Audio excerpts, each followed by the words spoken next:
কয়েকদিন আগেই জনাব সার্জিস আলমের প্রতি একটা চিঠি লিখেছিলেন তার দলেরই খুবই পরিচিত সদস্য তাসনিম জারা। সেই চিঠির জবাব দিয়েছেন জনাব সার্জিস আলম। সেই জবাব, সেই চিঠি লেখা সব কিছু নিয়ে রাজনৈতিক দলের ফান্ডিং, রাজনৈতিক দল কীভাবে ফান্ড পাবে, তারা কীভাবে সকল শোডাউন করবে, এসব নিয়ে নতুন করে আলোচনা শুরু হয়েছে। এবং একই সাথে আমি এটা যোগ করতে চাই, আরও বেশ কিছুদিন আগে জনাব নাহিদ ইসলামকে তার দলের ফান্ডিং নিয়ে যখন প্রশ্ন করা হয়েছিল তখন তিনি কিছু কথা বলেছেন। সব কিছু মিলিয়ে এই আলাপটা আমাদের করা দরকার যে আমাদের রাজনৈতিক দলগুলো কিভাবে তাদের ফান্ড রেজ করবে এবং সেই প্রসঙ্গে কি করবে। আমরা সাম্প্রতিক ডিবেটটা ইটস ভেরি ইন্টারেস্টিং। এই প্রশ্ন আমরা করতেও পারি যে দলের কাউকে এই প্রশ্নটা, বিশেষ করে তাসনিম জারা যে চিঠিটা ফেসবুকে লিখেছেন সেটা তিনি তো চাইলে পার্সোনালিও করতে পারতেন। দলের মধ্যে জবাবদিহিতা থাকা দরকার। জনাব সার্জিস আলম 150টার মতো গাড়ি নিয়ে তার এলাকায় শোডাউন করেছেন, সেটা কোত্থেকে পেয়েছেন এই ধরনের প্রশ্ন করেছেন। এবং তাসনিম যে প্রশ্ন করেছেন সেগুলো ভ্যালিড কোয়েশ্চেন্স, কিন্তু ভেতরে করলে ভালো হতো কিনা এই প্রশ্ন আসতেই পারে। তাসনিম যেটা জিজ্ঞেস করেছিলেন সেটা আমি একটা জায়গায় একটু পড়ি। তুমি কিছুদিন আগেই প্রকাশ্যে বলেছিলে আমার আসলে এই মুহূর্তে কোনো টাকা নেই, ধার করে চলছি, এটাই হচ্ছে রিয়ালিটি, আমার পকেটে মানি ব্যাগও নেই। উনি বলছেন যে এটাই সাদা জীবনযাত্রা তাকে, মানে তাসনিম বলছেন, আমাদেরকে অভিভূত করেছিল এবং জনগণের কাছে আমাদের সংগ্রামকে আরও গ্রহণযোগ্য করেছে। কিন্তু এত বড় একটি আয়োজন কিভাবে সম্ভব হলো, এর অর্থায়ন ও ব্যবস্থাপনা কিভাবে হয়েছে তা নিয়ে স্বাভাবিক মানুষের মধ্যে প্রশ্ন আসাটা স্বাভাবিক। আমাদের দল স্বচ্ছতা, সততা ও জবাবদিহিতার ভিত্তিতে একটি নতুন রাজনৈতিক সংস্কৃতি গড়ে তোলার যে প্রতিশ্রুতি দিয়েছে সে জায়গা থেকে এসব প্রশ্নের স্পষ্ট ও নির্ভরযোগ্য উত্তর দেওয়া আমাদের সবারই দায়িত্ব। তারপর তিনি এক্সপেক্ট করেছেন সার্জিস আলম এটা জানতে চাইবে। জারার ব্যাপারে একটু বলি যে এরকম প্রশ্ন তো আসলে আরও করা যায়, মানুষের আরও প্রশ্ন আছে। এনসিপির লঞ্চিংয়ের সময় এত বড় প্রোগ্রামের ফান্ডিং কোত্থেকে হয়েছে? তারপর তারা দেশের অত্যন্ত গুরুত্বপূর্ণ একটা লোকেশনে তাদের যে অফিস ছিল, নাগরিক পার্টি এবং বৈষম্য বিরোধী ছাত্র আন্দোলন, সেটা কিভাবে হলো? আমি জানি না এনসিপির অফিস এখন কোনটা, এটা আমি এখনও নিশ্চিত নই। সো এরকম নানান প্রশ্ন আছে, এই প্রশ্নগুলোরও জবাব চাওয়া তাসনিম জারার উচিত, যেহেতু তিনি পাবলিকলি চাইছেন। কারণ বিশেষ করে তাদের লঞ্চিংয়ের সময় যে এক্সট্রাভ্যাগান্ট একটা ইয়ে হয়েছে, বা তাদের যে ইফতার পার্টি হয়েছে হোটেল ইন্টারকন্টিনেন্টালে অনেক সদস্য মিলে বিরাট এক্সপেন্সের একটা ইফতার পার্টি হয়েছে, সেটার খরচ কোত্থেকে এসছে, এসব প্রশ্ন জনমানুষের মধ্যে আছে। যাই হোক, জনাব সার্জিস আলম সেটার জবাব দিয়েছেন। জবাব দিতে গিয়ে তিনি একটা ব্যাখ্যা দিয়েছেন, এরপর তিনি আরও কিছু কথা বলেছেন উইচ আর ভেরি ইম্পর্টেন্ট, আমি সেই জায়গায় যাব। তার ফান্ডিংয়ের ব্যাপারে জনাব সার্জিস বলছেন, আমার পরিবার, আত্মীয় স্বজন, বন্ধুবান্ধব এবং জেলার অনেক শুভাকাঙ্ক্ষী তাদের ব্যক্তিগত উদ্যোগে অর্ধেকের বেশি গাড়ি নিয়ে গিয়েছেন। এটা এই প্রসঙ্গে বলেছেন। তিনি বলেছেন যে তার কাছে টাকা নেই, দ্যাট ডাজন্ট নেসেসারিলি মিন তার পরিবারের কাছে টাকা নেই, তা তো বলেননি। যাই হোক, যেগুলোর ব্যয় আমাদের বহন করতে হয়নি। বাকি প্রায় 50টার মতো গাড়ির 6,000 করে যে 3 লাখ টাকা ভাড়া দিতে হয়েছে, সে টাকা দেওয়ার সামর্থ্য আমার পরিবারের আরও 50 বছর আগেও ছিল। এবং আমি বিশ্বাস করি অন্য কেউ না, শুধু আমার দাদা আমার জন্য যতটুকু রেখে গিয়েছেন সেটা দিয়ে আমি আমার ইলেকশনও করে ফেলতে পারবো ইনশাল্লাহ। অনেক আলোচনা শুরু হয়েছে এটার পর থেকে। যদি এটাই হয়ে থাকে যে তার অনেক পরিবারের বা তার দাদা অনেক সম্পত্তি রেখে গেছেন, তাহলে তিনি খালি হাতে ঘুরবেন কেন? নট অনলি দ্যাট, একটা ট্রোল করছেন অনেকে, সেটা হলো কিছুদিন আগে জনাব সার্জিস আলম বলেছিলেন যে তিনি হলে থাকার সুবিধার জন্য তিনি ছাত্রলীগ করতে বাধ্য হয়েছেন। ইনফ্যাক্ট উনি এটা বলেছেন এবং কিছুটা একটু এক্সট্রা হ্যাডাম হয়, হ্যাডাম শব্দটা উনি বলেননি, আমি বলছি, সেটার কারণেই অনেকে এই ধরনের অ্যাডভেঞ্চারিজমের জন্য ছাত্রলীগে যায়। তখন আমি এটা নিয়ে আলাদা করে ভিডিও করেছিলাম। যাই হোক, খুব জরুরি প্রয়োজন না তো তাহলে যার অনেক পারিবারিক অর্থবিত্ত আছে তাকে এই নোংরা ছাত্রলীগ, নোংরা পচে যাওয়া ছাত্রলীগ, মানে সার্জিসরা যখন পড়েছেন ঢাকা ইউনিভার্সিটিতে তখন ছাত্রলীগ কেমন সংগঠন এটা নিয়ে ন্যূনতম প্রশ্ন কারো মনে ছিল না। এটা 8, 9, 10 সালের কথা না। বিশেষ করে 2011-র পর থেকে ছাত্রলীগ একটা আপাদমস্তক সন্ত্রাসী সংগঠনে পরিণত হয়েছে। তো সেই সংগঠনের দয়া নিয়ে তাকে সমর্থন করে তার সাথে থেকে হলে থাকার জন্য সেটা থাকার চাইতে বরং পারিবারিক সম্পত্তি থেকে কিছু টাকা নিয়ে ঢাকা হলের বাইরে থাকা অনেক বেশি সমীচীন ছিল, এই আলাপটাও ভুল না। কিন্তু তিনি একটা জায়গায় বলতে যাচ্ছিলেন এই যে নতুন বন্দোবস্ত বা যা যা আছে, যা যা বলা হচ্ছে, এগুলো আদতে এই বর্তমান রাজনৈতিক যে প্রেক্ষাপট সেটাই কাজ করবে না। কেউ নির্বাচন করতে চাইলে তার কাছে বহু মানুষের বহু এক্সপেকটেশন থাকে, বহু তদবির থাকে, এখানে এগুলো করলে জামানত হারানো হবে। মানে যেহেতু তাসনিম জারা নতুন রাজনীতি, নতুন বন্দোবস্ত এই শব্দটা তারা প্রচুর বলেন, সেটার কথা বলছেন, সেই প্রেক্ষাপটে এই প্রশ্ন করেছে। এবং হাসনাত বলছেন এটা রাতারাতি হবে না, তার ভাষ্য মতে, আবারও বলছি তার ভাষ্য মতে এটা আর সব দলের মতো করেই করতে হবে, তারপর আস্তে আস্তে তারা শক্তি অর্জন করবেন এবং কোনোদিন সব সংস্কার করে ফেলবেন। That is the tone of the full status. আমি পুরোটা পড়ছি না।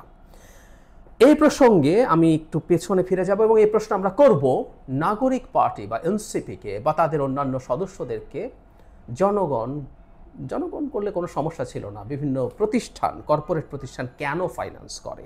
7 মার্চ জনাব নাহিদ ইসলাম বলছেন, নাগরিক কমিটির প্রসঙ্গ তখন এখানে কারা করেছেন এবং আর্থিকভাবে কারা সাহায্য করছেন, নাগরিক পার্টিতে তিনি তখন জয়েন করে ফেলেছেন। তিনি বলছেন আমাদের আর্থিক জায়গা নিয়ে কথা বলা হচ্ছে, আমাদের রাজনৈতিক সংস্কৃতিটাও আমরাও চাই পরিবর্তনটা আসুক, কারা আর্থিকভাবে সহায়তা করছে, কোন খাতে সেটা ব্যয় হচ্ছে, এই সংস্কৃতিটা রাজনৈতিক দলগুলোর মধ্যে আসুক, এই সংস্কারটাও রাজনৈতিক দলের মধ্যে আসুক, আমাদের জায়গা থেকে আমরাও দাবি করছি।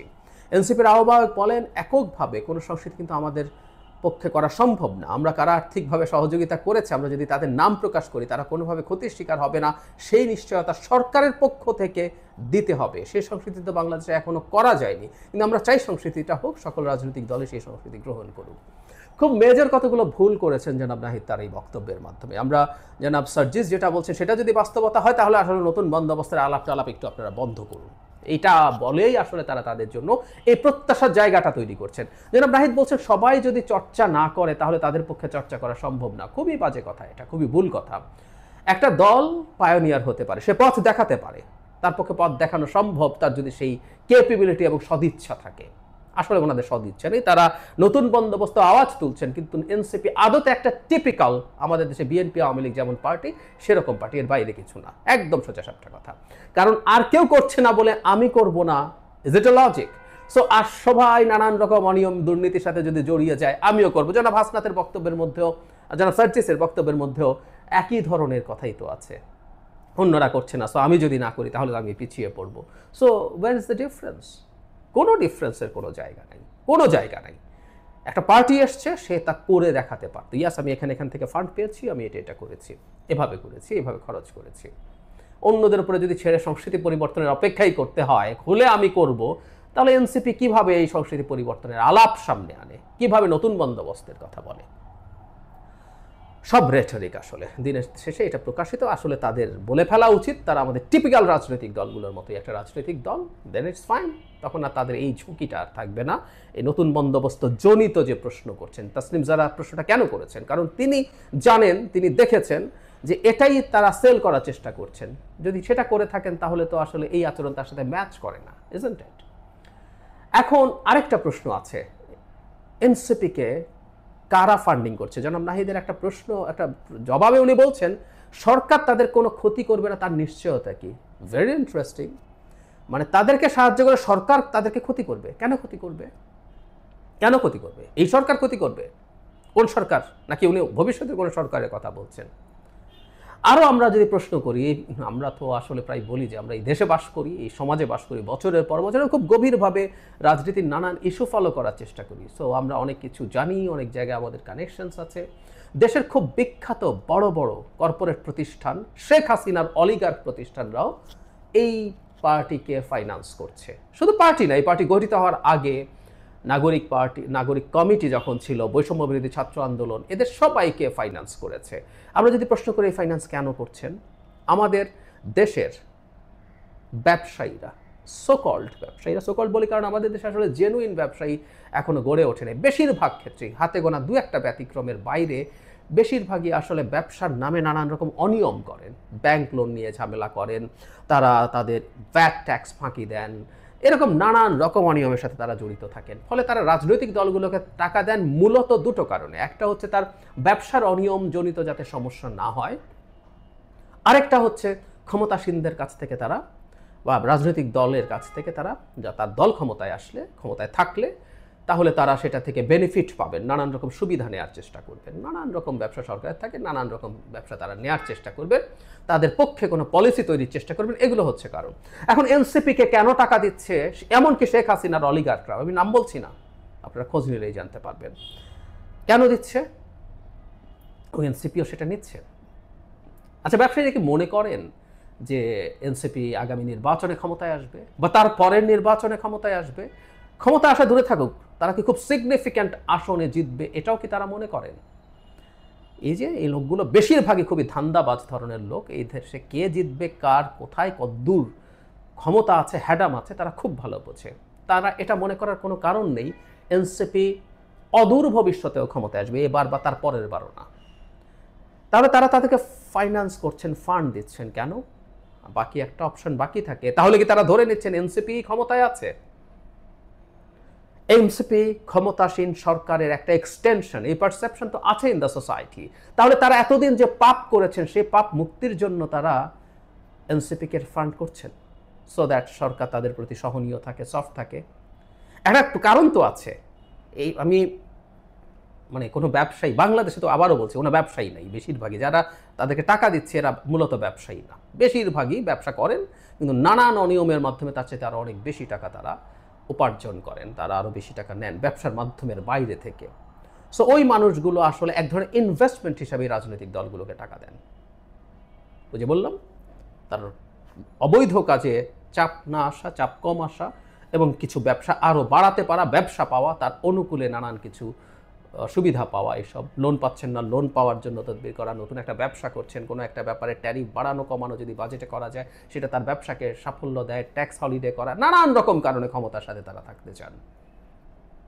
তো সেটা যদি হয়ে থাকে, এই দুই কারণের কোনটার কারণে এনসিপিকে, আমি যেটা প্রশ্নটা করলাম, খুবই অ্যালার্মিং ব্যাপার এগুলো আমাদের আসলে খোলামেলা কথা বলার সুযোগ এসছে, সময় আসছে। বিশেষ করে যে দলটা নতুন রাজনৈতিক বন্দোবস্তের কথা বলে, যে দলটা বিদ্যমান অন্য দলগুলো কোথায় কোথায় কি অনিয়ম সমস্যা করছে সেটার বিরুদ্ধে কথা বলে, তাকে এই জায়গাগুলো খুব স্পষ্টভাবে জনগণের সামনে নিয়ে আসতে হবে, খুব ভালোভাবে নিয়ে আসতে হবে। আর আপনারাও কি মনে করেন, কেন, আমি আপনাদের একটু অপিনিয়নও চাই, কেন অনেক বড় বড় ব্যবসা প্রতিষ্ঠান টাকা দিচ্ছে তো ফার্স্ট শিওর, নাহিদও বলছেন, তিনি নাম বলতে চান না, এত বড় ইফতার পার্টি বা এত বড় লঞ্চিং প্রোগ্রাম টাকা নেওয়া হয়েছে, তো কেন টাকা দিচ্ছে সেই ব্যাপারটা আপনারা একটু লিখবেন।